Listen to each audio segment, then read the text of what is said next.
This week really shook me, and not in some painful way, not in some race day catastrophe way, or even a catastrophe on its own. More of a quiet way. I started a new role, and it's heavier than I expected it to be. Mentally, it's more difficult. There's more responsibility, more decisions to be made, more expectation from me, and more eyes on what I say and how I perform. By the time I got to yesterday's long run, I was already exhausted. Physically, I was tired. I pushed myself hard throughout the week. But mentally, it was a different game. I mentioned quite a bit on this podcast how running is more of a mental game than it is a physical one. Obviously, you need the physical aspects there so you can actually perform. But the reason why there's endurance racers, ultra runners, and any other athlete in that world is because they understand that their mental ability to stay in the game, to fight through discomfort is rare. And by the time I got to my long run yesterday, I didn't have that. I was tired in my head. I was supposed to run 30 miles, and I only got 10. And I knew at mile number 8, I was not getting 30. I was not injured. I was not sick. I just didn't have it yesterday. And what surprised me wasn't the missed miles. It was the story that hit me afterward. That is where this podcast is mainly coming from today is the mental game that we tell ourselves when our identity is threatened. And I told myself things like, maybe you can't handle this. Maybe you're not the guy you thought you were. Maybe you're about to get exposed. All these things that were relatively negative thoughts that I just couldn't get out of my head because it felt like I failed. And that's when I realized something, though. The real suffering isn't physical.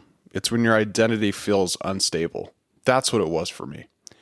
And if you don't handle that correctly, you waste the season that's stretching you, which is exactly a season that I'm in right now, is I am being stretched. I'm being tested. And that's not a bad thing. That is the thing I pray for, actually. I ask to be tested. I ask for opportunities to push myself in ways that I don't get a lot of the times. And the first thing I want to talk about today is the ego hit that I had. Because when we go through hard times, I can almost guarantee each and every one of us questions ourselves in some capacity. It could be our ability to actually do the thing. It could be our ability to actually push through. Can we actually get through this difficult thing that we're faced with? There's a lot of questions that go through one's head. And for me, the ego hit I'm talking about is I have built a lot of my identity around discipline. Things like showing up, doing the miles, producing consistently, and handling workload. And I would say that all these thoughts, the ego hit, the fatigue, it all started last weekend. Last weekend, Allie and I, we competed in High Rocks in Las Vegas. But I forced us to drop out after the third event. Why? Well, it's story time. And Allie and I, we have been training for High Rocks since November of last year. So it's been about, 4 months of training for this specifically. And we were on our way to Vegas. We were pumped. It was a great drive. We had a great conversation. That's one thing I would recommend if you ever have a long trip, a long car ride. Go with someone that you enjoy talking to. Because with Allie, that time flew by. It's about 5 hours from where we're at in Mesa, Arizona. And by the time we got there, we were excited. We were tired, so we went to bed kind of early because we wanted to be rested up for the actual event the next day. Our start time was at 4:50. So we had a lot of time in the morning just to kind of hang out and get ready, stretch, do all the things that you needed to get in the zone. And the only thing that sucked was I woke up that day with a fever. Super annoying, especially on race day. Like I wanted to power through and push through, but I figured, hey, I will take this minute by minute today and see how I feel when it comes to actually run in this race and perform in this race. And we got to the actual event, which was at Mandalay Bay, the convention center there. I just started breaking out in cold sweats. Like, my back was wet. It was terrible. I had crazy goosebumps. My hands were purple. And we decided there's like at High Rocks, there's an athlete warm-up section. And so we were over there, like, doing some of the events, just trying to get ourselves familiar with the weights. And every time I would do something, I had the weirdest, like, lightheadedness, and it felt like I was going to pass out to some extent. But I shrugged it off, thinking that, hey, you know what? I'll have the adrenaline coming with me during this race, so I think I'll be able to be fine. And it came to the point to where we got into the High Rocks tent right before we're supposed to start. This guy is giving a really cheesy pep talk. It's actually pretty hilarious. My favorite line from that pep talk was, if you're, what did he say? If your ass has been beaten by life, it's time for you to go beat life's ass. And I was like, all right, you know what, man, I'm really pumped up now. I'm going to go do this thing. It was really great. So that was a good start to the event. But anyways, so we go out the gate for lap 1. And if you don't know what a High Rocks is, it's basically a race where you run 1 kilometer and then you go and do certain events. Like, you start with a skier rig, then you move on to sled pushes, and then it's sled pulls, and then it's burpees. And after that, I can't really remember what it is because we dropped out after the sled pulls. But anyways, we start this race and I immediately feel fatigued and I'm not feeling good. I don't know if you've ever ran or tried to exercise when you're incredibly sick, but it's not easy and it does not feel good. And I just tried pushing those things aside because I really wanted to do this with Allie, and she was excited to go and perform, and she was doing great. I cannot express how proud I am of her for her performance that day because she really was carrying the team there. But we got to the first event, which is skier rig. And our setup was Allie would do 200, I would do 300, she would do 200, and I'd finish off with 300 again. And by the time I was done, I was like, I feel like I just ran a marathon. Like, I'm exhausted. What is happening to me? It's all things I don't really have the opportunity to experience many times. And then it just continued to get worse. As we ran, I felt like that I was just continuing to get drained. When we got to the sled pushes, I was pushing it fine. But afterwards, again, it was just like I just couldn't do it. I felt beaten down. It felt like someone asked me to hike Mount Everest with like an 80-pound pack. That's what it felt like.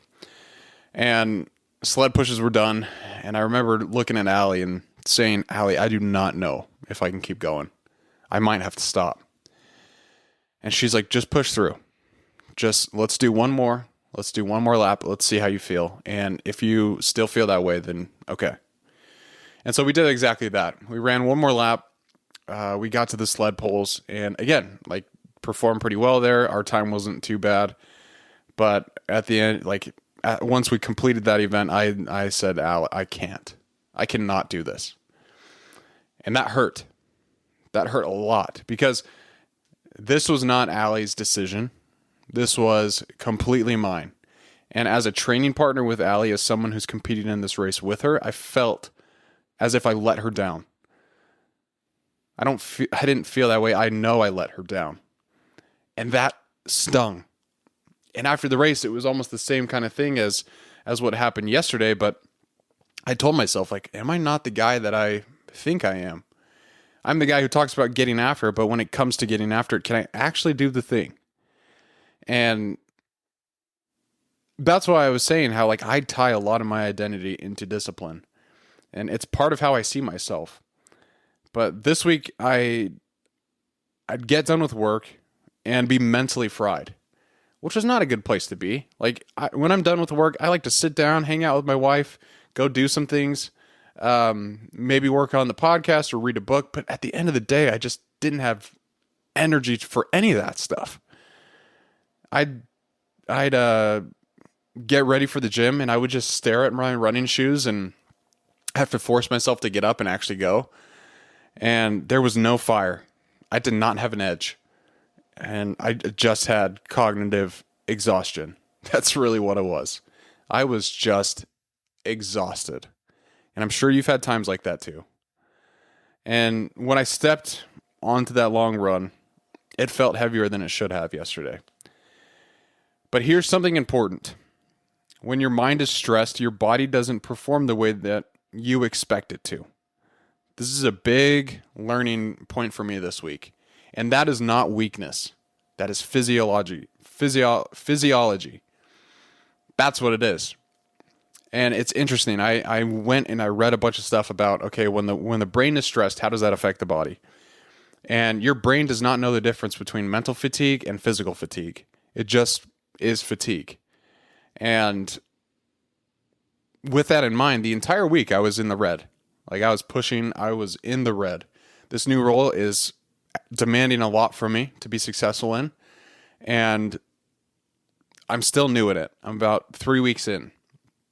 And now it's like really starting to ramp up where I'm getting assignments and I'm getting client calls and I'm getting all these different things that require a lot of my time and brain power.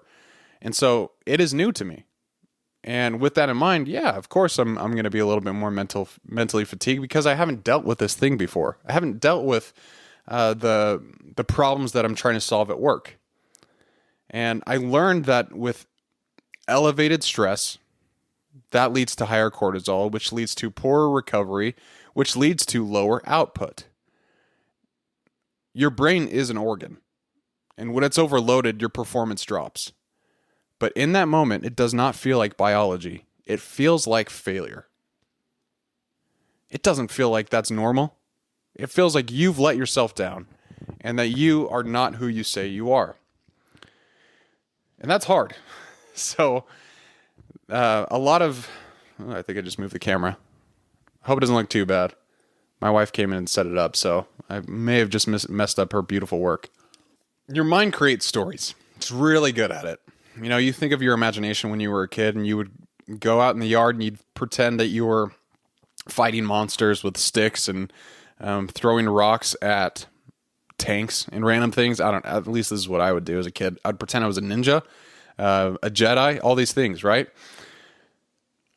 And now my imagination is it's more changed as an adult to think of stories about myself, interestingly enough. And I'll tell you what I mean. But what I've learned about the mind is it doesn't analyze, it generalizes. At least my mind. My mind likes to put out large generalizations about things that are happening. Like one missed workout becomes I'm losing momentum. One difficult week becomes maybe I'm not cut out for this job. And one dip in output becomes I'm a fraud. And that word hit me so hard this week. Fraud. That's a big fear that I have, honestly. This is me opening it up to you. But I never want to be, I don't want to be labeled as a fraud. And I think the reason being is because I tie a lot of my identity into discipline. I tie a lot of it into my performance. I'm trying to figure out how I can tie it into other things, but I'm just telling you the reality right now. And it's almost like somehow I'd built an identity around being disciplined and resilient, and now the curtain was about to be pulled back, and someone was going to see how I actually am. One of my favorite quotes from Epictetus is where he says, "Circumstances don't make the man. They only reveal him." That hits me hard. It's one of those moments where you hear something and you think that it was written specifically for you. Because at the end of the day, this job didn't change me. It revealed something. It revealed how tightly I attach identity to output. It revealed how uncomfortable I get when I'm not operating at 100%. It revealed that part of me still needs performance to feel secure. And that's not comfortable to admit, but it is honest. And you don't get anywhere unless you're honest. You can't identify what the problem is and get to the root to it unless you're honest with yourself. And this has been weighing heavily on my mind the entire week. And I've been trying to think of all these different ways to reframe things. And I figured out that the bar didn't get lighter. That's it. And I'll explain what that means. But that is the reframe that steadied me. I did not get weaker. I know that for sure. I added weight without adjusting my expectations. The role expanded, responsibility increased, decision-making load multiplied. And I expected my training, my creativity, and my output to stay identical. And I realized that is very unrealistic. Cognitive load is real, and decision fatigue is real. When one domain increases, something else has to flex. You have to bend somewhere. But here's the mistake. We interpret flexing as a decline. We interpret temporary redistribution as regression. No, it's not that. It is load. You didn't lose strength. You're simply lifting more. And as someone who loves the gym, I love this analogy. Because when you're in the gym, like caveat here, I actually, for the first time ever this week, I saw someone drop a weight on their chest when they were doing the bench press. It was a kid. I don't think he knew what he was doing, but he dropped 245s on his chest. And it's kind of like that, the situation that I'm in. Like, I went under that bar, I put 345s on each side, and boom, I didn't know how to handle it. And because I didn't know how to handle it, I thought I failed. When in reality, I gotta start working out more. I gotta get stronger in order to be able to hold that bar and actually do the reps. And so it's kind of something that I thought was interesting, and at least helped me look at this situation a little differently. Instead of thinking that I was a failure, I realized that I'm trying to add more to the plate. And that's not easy, but I think that's part of growth. That time where you feel like everything's against you and you might not be cut out for this thing and that you might be a fraud. That might just be simply because you're trying to grow. You're trying to put yourself in those uncomfortable situations. And the fear of exposure is an interesting one because I don't think I'm a fraud. I actually believe I follow through on most of the things I say I'm going to. But your brain is interesting. It knows your weaknesses. It knows what you're afraid of. And I think it really pulled on that lever this week to make me feel afraid, to make me believe that I'm someone who I'm not. And this is the deeper layer. Like when my performance dipped, I started asking, was I only disciplined when things were easy? Was I only strong when the load was manageable? And that's a dangerous spiral. Because if your identity is built on dominating conditions, what happens when conditions change? Michael Gervais says, pressure is a privilege. And I'm sure you've heard that before. It's a very used quote. But pressure also exposes you. It exposes your stress tolerance, your emotional regulation, your attachment to validation, and your need for momentum. And this week did expose me. And I'm grateful that it did, honestly. It's times like this where you're able to identify things that you need to work on. That is all part of growth. You don't grow when everything feels smooth. I'm learning that very quickly and in real time. But you grow when you're forced to operate under strain without unraveling. You got to hold it together. You got to stay strong. There's people who depend on you, and you got to keep going. Now, let's talk about performance growth versus capacity growth. What does that mean? Because I've learned that there's two types, performance and capacity. Performance growth is visible. It looks like miles logged, revenue closed, episodes released, PRs hit. Capacity growth is invisible. That looks like emotional steadiness, stress tolerance, identity stability, and decision clarity under fatigue. And this week wasn't performance growth. It was capacity growth for me. And capacity growth feels like regression at first, but that's simply because it's not flashy. It's internal. It is internal. The only person who sees it is you. And if this season lasted 6 months, I asked myself, who would I become if I managed it correctly? And I believe I would be calmer. I'd be able to handle more stress. I'd be more precise, less reactive, less ego-driven, and more durable. The ego-driven piece is interesting because I like to believe I don't have an ego. I'm not very egotistical. But again, this week exposed me. It showed me that, yeah, I actually do have an ego. I don't like when I can't be the strongest or be the fastest. And that's ridiculous. Because at the end of the day, there's people who are stronger, faster. Like my wife says this quote. I don't know where she heard it from. But there's always going to be someone who's prettier, smarter, faster, richer, and better than you. Maybe not better, but you know what I mean. Like there's always going to be someone who's doing a little bit better than you. And that's okay. But that version of me is stronger than the one who casually runs 30 miles. That's only if I don't waste it. And the reason being is I believe that strength, emotional strength, is one of the hardest things to come by these days. And yes, running 30 miles is admirable and it's very impressive. But I think what's more impressive is, can you handle your emotions in high stress situations? Can you still show up and be the man that you need to be when you're exhausted? Those are all very important questions. And life is not just about performance. Like it's not just about, hey, I'm going to go run 30 miles. I'm going to go compete in high rocks. What life is about is how you act and how you respond to the day-to-day issues that come up. That's what makes a real person admirable, in my opinion, at least. Some people have different opinions, but I believe that is something that is very admirable, is if you're able just to be level-headed during those times. And I recognize that you waste this kind of suffering when you mislabel it. You waste it when you resent the responsibility, you quit training entirely, you abandon the podcast because it's not perfect, you interpret redistribution as failure, and you protect ego instead of adjusting intelligently. Each of those things I just listed, the things that would consider it a waste if I did, I went through each of those this week. So this is very fresh. This is on my mind. And James Clear says it very clearly. That's ironic. His name's James Clear. But he says this quote that I love, and I'll explain why.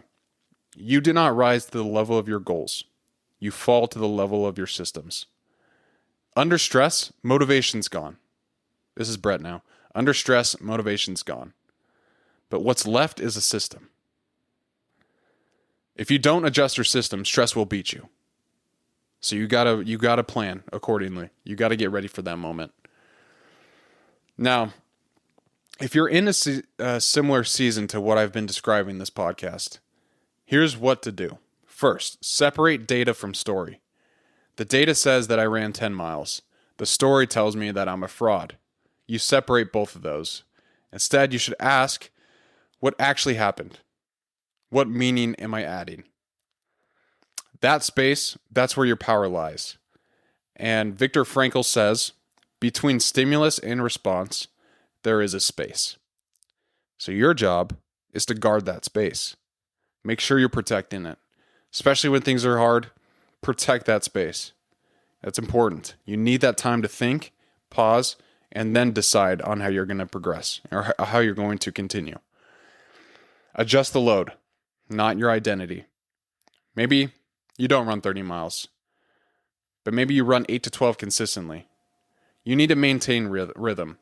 It's frequency over ego volume. Stay the kind of person who shows up even if the numbers change. Number 3, protect the inputs. Under stress, sleep becomes sacred, fuel becomes non-negotiable, doom scrolling becomes expensive, and extra decisions become unnecessary.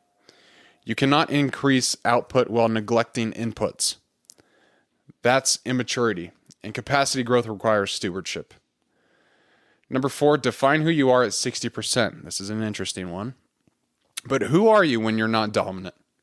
Are you reactive, defensive, withdrawn, or steady, measured, and intentional? That's identity work, and that's something that you need to spend time doing, is understanding where you are in those moments. And if you don't like the answer, how are you going to change that? And it matters more than any mileage number, in my opinion. Now, if you follow those 4 steps, it will show you that you are not a failure. You are not someone who quits early. You are not someone who caves under pressure. It might feel that way. It really might, but that's because your body's stressed. Your mind is fatigued, and you just have to be patient. That's what like a big lesson that I've had to learn this week is I know I'm not going to be an expert overnight on how to close enterprise deals. But I do know I will get there by small and steady actions. Small and consistent, steady actions.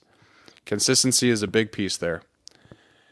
I was talking to my wife about this a little bit, and I was telling her how frustrated I am with how I've been performing. And I remember she looked at me and she said, "Hey, you just need to get the reps in.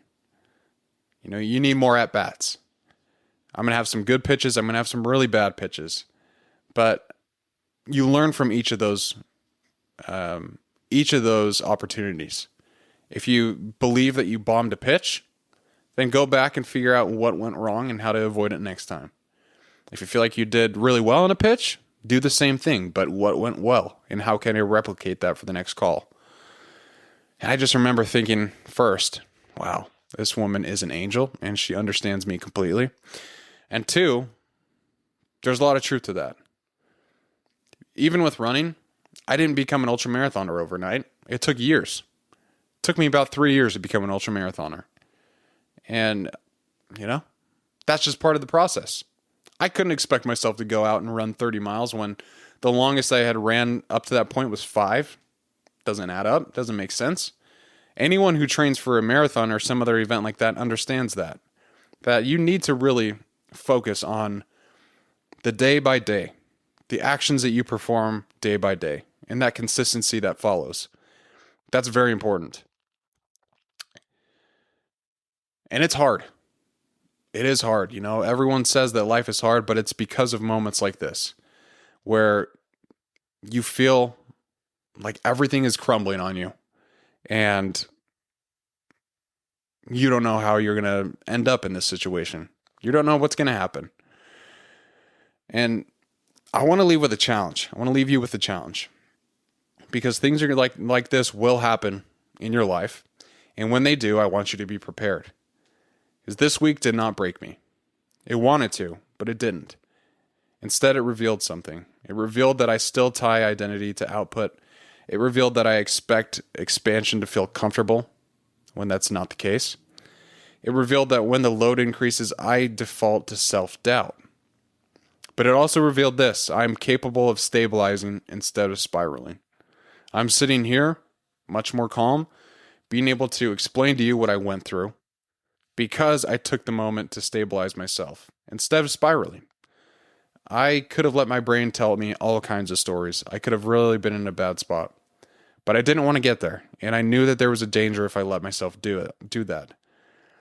And the next time you have a week that shakes you, when things that used to be easy suddenly cost more, when the job stretches you, when your training dips, and when your mind begins to whisper, maybe you're not built for this. Don't immediately ask, what's wrong with me? Ask instead, what is this season building in me? And then act accordingly. Lower the ego, adjust the load, protect the inputs, and stay consistent at 60%. Operate like an adult under strain. Because anyone can look strong when life is smooth. That's easy. Very few people remain steady when it's heavy. If this season lasts 6 months, who will you become? That's the real question. Don't waste it. I appreciate you guys for listening to this episode. I apologize for not having one up last week, but I hope you can maybe be a little bit graceful with after hearing this episode with some of the things I've been going through. But it's moments like this that really test you. But it's also moments like this that teach you the most about yourself.